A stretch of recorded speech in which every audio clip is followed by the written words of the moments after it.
Hi అందరికీ welcome to one more mini vlog. ఇవాళ మార్నింగే పనంతా చేసేసుకున్నాను. ఆ తర్వాత టిఫిన్ కోసమని పల్లి చట్నీ చేద్దాం అనుకుని ఇక్కడ పల్లీలు అయితే ఫ్రై చేసుకుంటున్నాను అనమాట.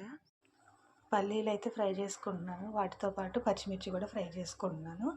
అలాగే ఇంకో పొయ్యి మీద అయితే ఇడ్లీ పెట్టేశాను, చట్నీ రెడీ అయిపోయింది, తాలింపు కూడా పెట్టేసుకున్నాను.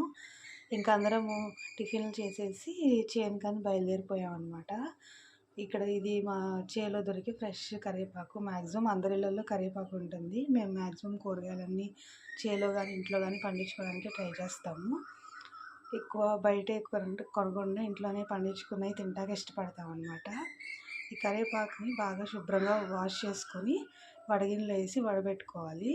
ఈలోపు మా అత్తయ్య గారు 10-15 ఎండుమిర్చి అది తుంచుకున్నారు. వాటిని కడాయిలో వేసుకొని 2 స్పూన్లు ధనియాలు, 1 స్పూన్ జీలకర్ర, కొంచెం రుచి తగినంత ఉప్పు, ఇంకా కరివేపాకు వేసుకుంటూ ఫ్రై చేసుకుంటున్నారు. ఇక్కడ కరివేపాకులోని తడంతా ఆరిపోవాలన్నమాట.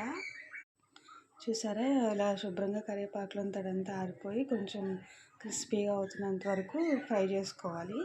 నూనె కూడా వాడుకోవచ్చు, కానీ మేము ఫ్లేవర్ బాగుంటుంది, టేస్ట్ బాగుండాలని చెప్పి నెయ్యి వాడుతున్నాము.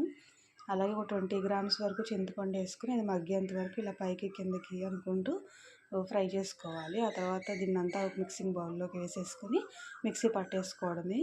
ఇందులో చిన్నుల్లిపాయలు అయితే వేసామన్నమాట. ఆ క్లిప్ అయితే మిస్ అయింది. చిన్నుల్లిపాయలు లేకుండా కారం అసలు టేస్ట్ ఉండదు కదా. ఈ కారం ఇడ్లీలోకి కానీ అన్నంలోకి కానీ సూపర్ ఉంటుంది కదా, నెయ్యి వేసుకొని తింటే. అలాగే కళ్ళకి జుట్టుకి కూడా చాలా మంచిది.